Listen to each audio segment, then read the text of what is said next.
It wasn't the sound of the door opening that scared me. It was the silence after. Because for a split second, everything stopped. And in that silence, I knew. He wasn't supposed to be home yet. That's the thought that hit me first. Not guilt. Not panic. Just that. He wasn't supposed to be home. I remember checking the time earlier that day. I remember planning around it. I remember telling myself I had more than enough time. I was wrong. And by the time I realized it was already too late. It started like any other day. Evan had left for work that morning around 8. Same routine, same goodbye. He kissed me on the forehead, grabbed his keys, and said he'd probably be late. "I've got a meeting after work," he said. I nodded, barely thinking about it. Because at that point, I had already made up my mind. That was the part I tried not to think about later. Not the moment he walked in. Not the look on his face. But the fact that this wasn't an accident. It was a choice. A series of them. Because I could have stopped it at any point. But I didn't. His name was Lucas, and it had started in a way that felt harmless at the time. It always does. We met through mutual friends, saw each other a few times in group settings. At first, it was just conversation.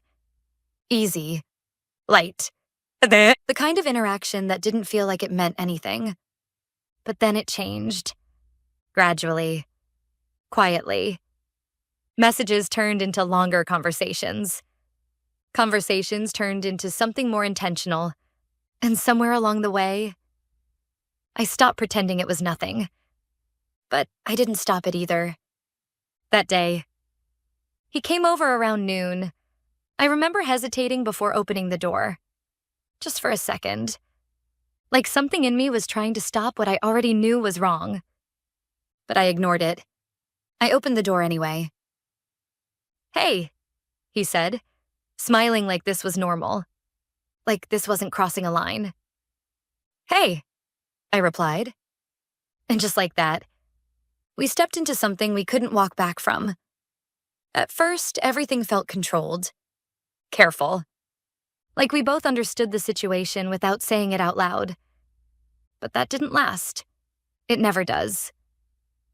Time passed faster than I expected. Too fast. And I stopped checking the clock. That was my second mistake. Because if I had paid attention, maybe I would have realized sooner. Maybe I would have had time. But I didn't. And then it happened. The sound. The door unlocking.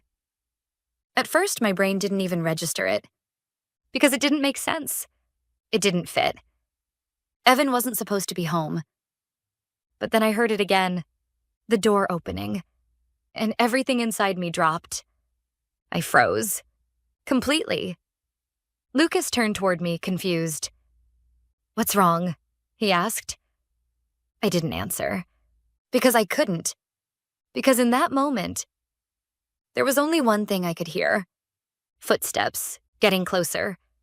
And then, he appeared, standing in the doorway. And everything stopped. For a second, no one moved, no one spoke.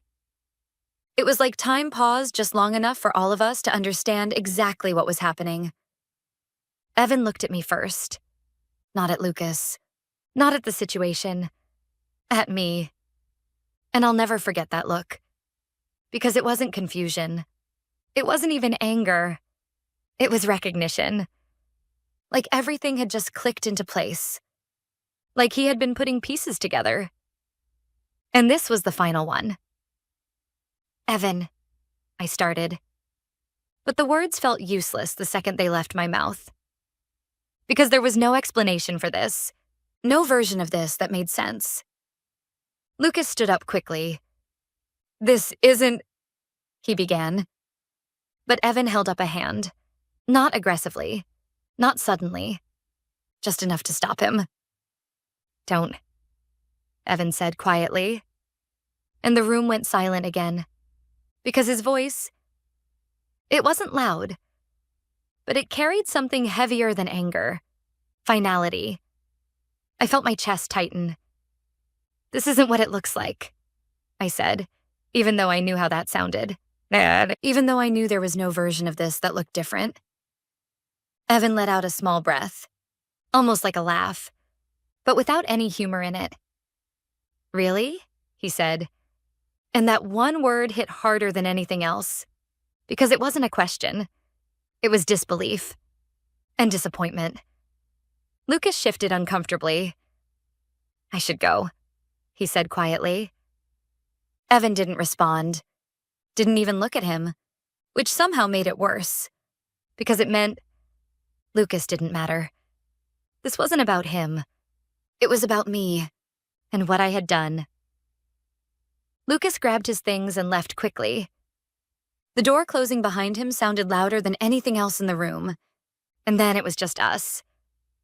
Silence filled the space between us. Heavy, unavoidable. Evan finally looked away from me, ran a hand through his hair, like he was trying to process something he didn't want to understand. "How long?" he asked. His voice was calm. Too calm, and that scared me more than if he had yelled. "Evan." "How long?" he repeated. There was no avoiding it. "No," I said quickly. "It's not like that."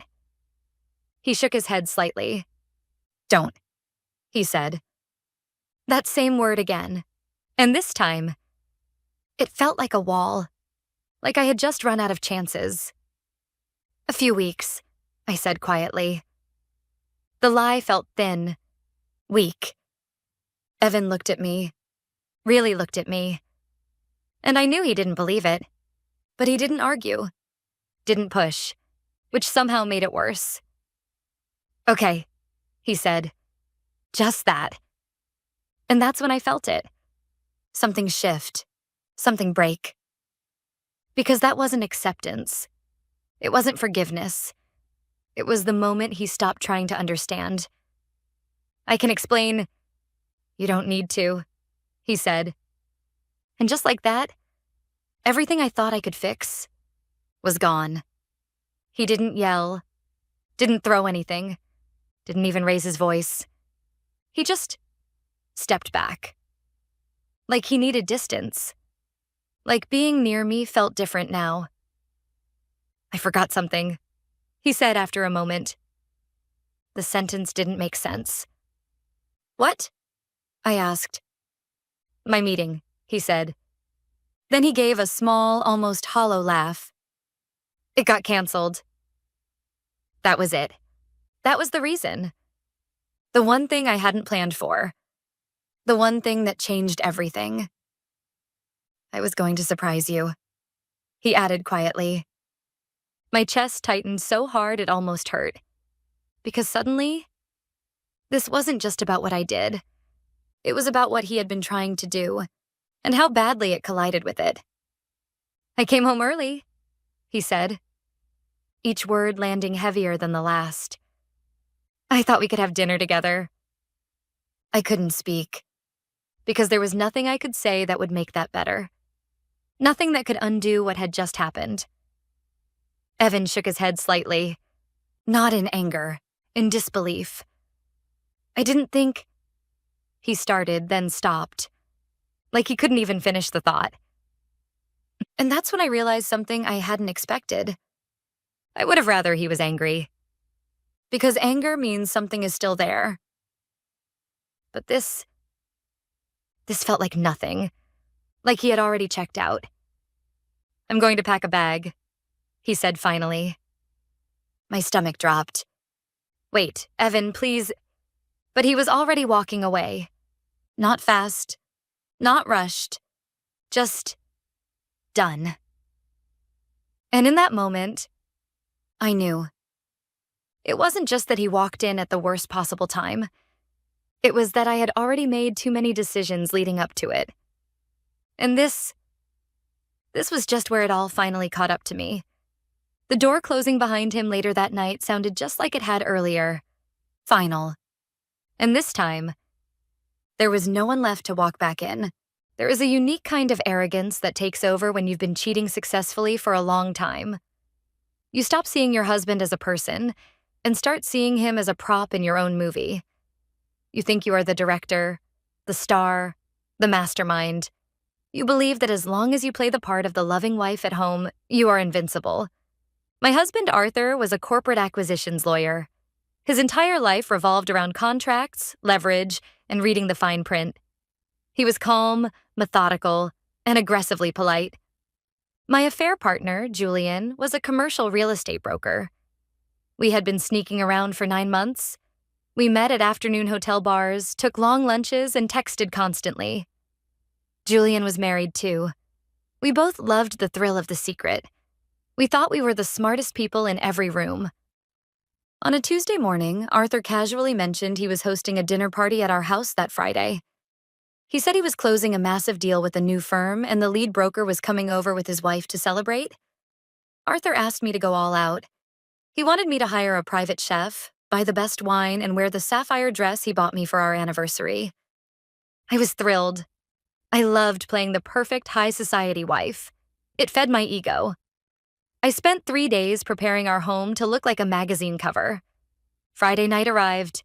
The dining room table was set with crystal and silver. The private chef was preparing filet mignon in the kitchen. I was standing in the foyer in my sapphire dress, holding a glass of champagne, feeling like royalty. At exactly 7 p.m., the doorbell rang. Arthur smiled, smoothed his tie, and opened the door. "Welcome," Arthur said warmly. "We are so thrilled you could make it." I stepped forward to greet our guests with my best hostess smile. But the smile never reached my eyes. It froze instantly on my face, twisting into a mask of pure horror. Standing on my front porch, holding a bottle of wine, was Julian. Next to him was a petite, smiling blonde woman I instantly recognized from the photos on Julian's Facebook page. His wife, Claire. My blood turned to absolute ice. My lungs seized. I couldn't breathe, let alone speak. Julian's face went completely ghostly white. He looked like he had just been electrocuted. He dropped his hand from his wife's waist. The bottle of wine in his grip was shaking so violently I thought he was going to drop it. "Julian, Claire," Arthur said, his voice entirely too cheerful. "Please come in. Have you met my wife, Chloe?" Claire stepped inside, beaming. "No, we haven't," she said, reaching out to shake my hand. "Julian told me he was doing a deal with your husband, but he never mentioned how beautiful his wife was." I took her hand. It felt like grabbing a live wire. I managed a weak, pathetic nod. I looked at Julian. He was staring at the floor, sweating profusely, looking desperately at the open door behind him. "Let's sit," Arthur said, guiding us to the formal dining room. This was the trap. Arthur hadn't confronted me in private where I could cry or make excuses. He had trapped me at a formal dinner table in my own home with a private chef in the next room and my lover's innocent wife sitting right across from me. I was a hostage to my own secret. The first 20 minutes of dinner were sheer psychological torture. Arthur was the perfect host. He poured wine. He asked Claire about her job. Every time Arthur smiled at me, my stomach violently cramped. Then Arthur picked up his wine glass and tapped it with a silver fork. "I'd like to make a toast," Arthur said, the room falling dead silent. "To Julian." When I first looked into Julian's portfolio, I was amazed by his time management. I mean, the man works full-time, maintains a marriage, and still finds time to spend 3 afternoons a week at the Marriott Hotel downtown. Claire laughed politely, sipping her wine. "Oh, Julian doesn't go to the Marriott. His office is on the other side of town." "Is it?" Arthur asked, tilting his head, looking directly at Julian. "Are you sure, Claire? Because I have a very detailed timeline of his visits there." The temperature in the room plummeted. The polite facade evaporated in a single second. Claire's smile vanished as she looked at her husband. Julian was paralyzed. He was literally gripping the edge of the mahogany table, completely speechless. "Arthur, please," I whispered. My voice was shaking so badly I sounded like a child. Don't Don't what, Chloe? Arthur asked, turning his dead, clinical eyes to me. Don't discuss business? But Julian and I have done so much business together. In fact, Julian... Arthur reached into the breast pocket of his suit coat. He pulled out a thick white envelope and tossed it onto the center of the dinner table. It landed right next to the floral centerpiece. I brought the finalized contracts, Arthur said softly. Claire, looking terrified and confused, reached out and opened the envelope. She pulled out a stack of 8x10 glossy photographs. They were photos taken by a private investigator. Photos of me and Julian, kissing in the Marriott parking garage. Photos of us walking into the elevator holding hands. Claire gasped. It was a guttural, heartbroken sound that I will hear in my nightmares for the rest of my life. She dropped the photos like they were on fire.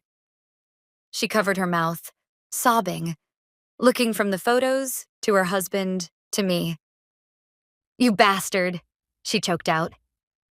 She stood up so fast her chair tipped backward and crashed onto the hardwood floor. She didn't wait for Julian to explain. She ran out of the dining room, the front door slamming heavily behind her. Julian finally stood up. He didn't look at me. He looked at Arthur. I'm going to ruin you for this. Julian spat, trying to salvage any shred of his masculinity. Arthur just laughed. It was a cold, humorless sound. Julian, I own the firm that just bought your brokerage. I am literally your new boss. As of 5 p.m. today, you are unemployed. And looking at your wife's reaction, you're about to be homeless too. Get out of my house. Julian opened his mouth to speak, but nothing came out. He looked at me one last time. Not with love, but with absolute resentment. He turned and practically ran out the front door. I sat alone at the table with Arthur. The private chef was completely silent in the kitchen. I was crying uncontrollably, my expensive sapphire dress suddenly feeling like a straitjacket. Arthur calmly picked up his fork and cut a piece of his steak. He took a bite, chewed slowly, and dabbed his mouth with a linen napkin. The chef really outdid himself, Arthur said quietly.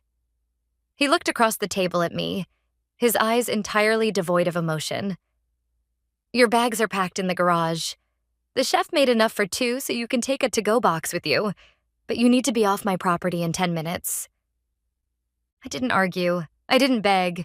He had completely decimated my life in under an hour, without ever raising his voice.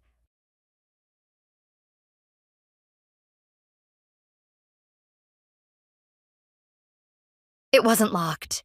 That's the part people always ask when I tell it. Why wasn't the drawer locked? As if a tiny brass key could have saved a marriage.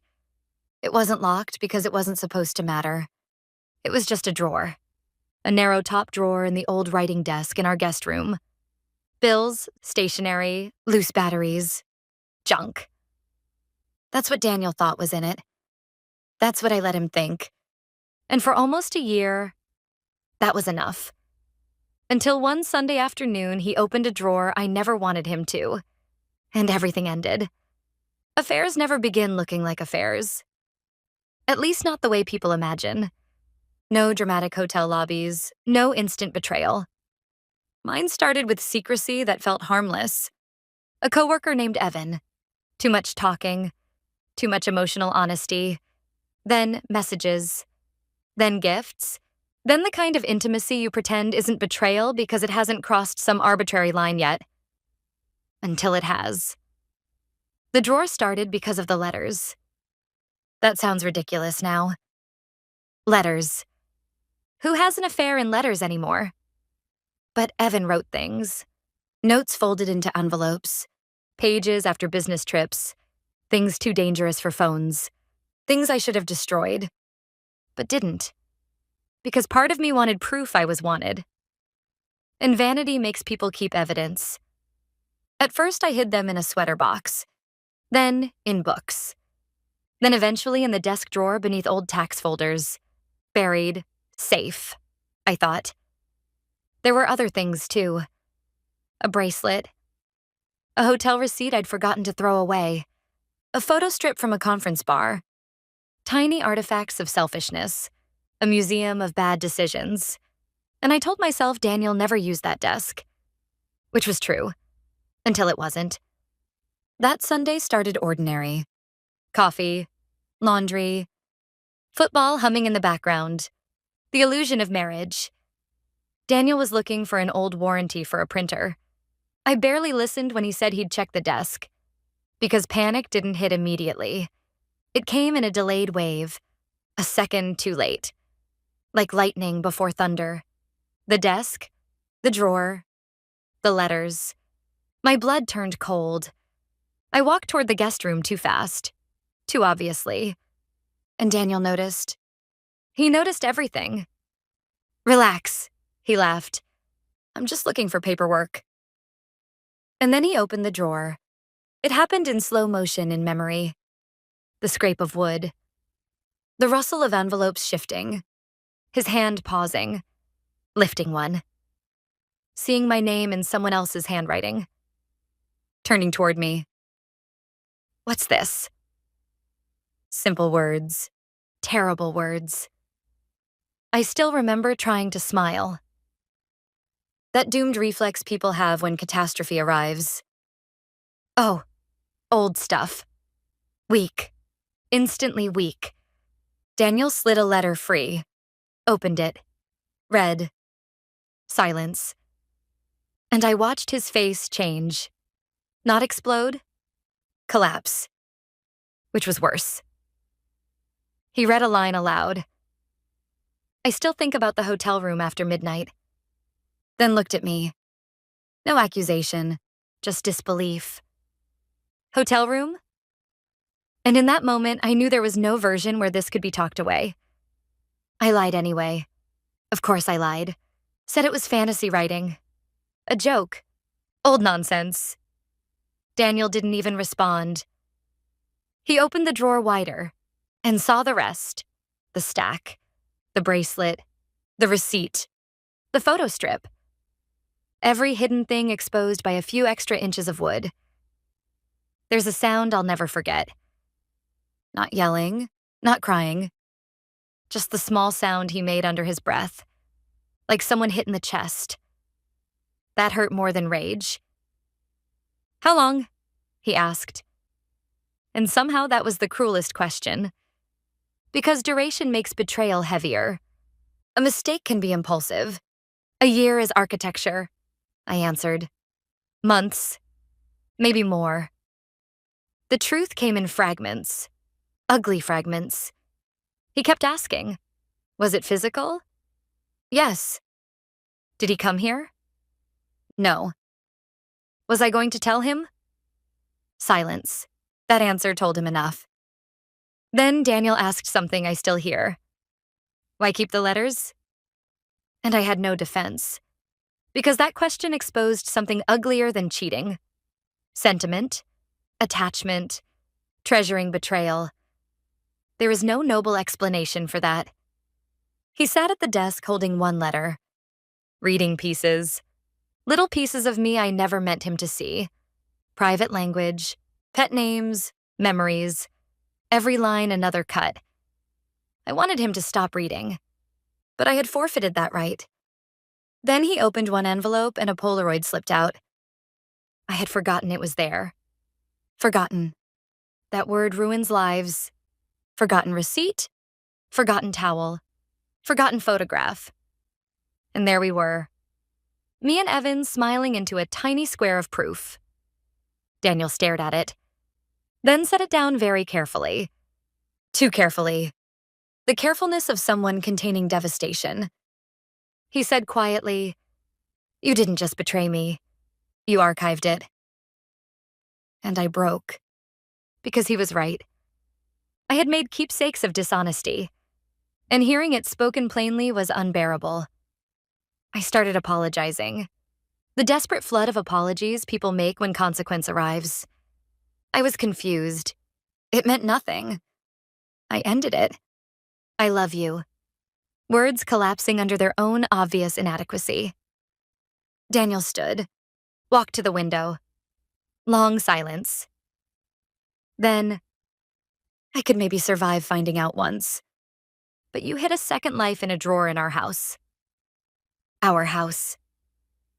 That phrase hit hardest because betrayal contaminates spaces, and he felt it. That night, he slept in the guest room. I heard him moving. Didn't sleep at all. Around 3 a.m., I found the letters stacked on the kitchen table.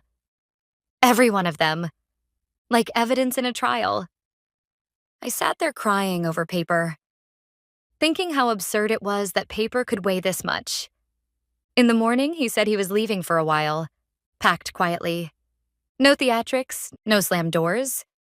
That almost made it worse. Calm means conclusion. At the door, he said, "You know what hurts most? Not that you loved someone else, that you preserved it."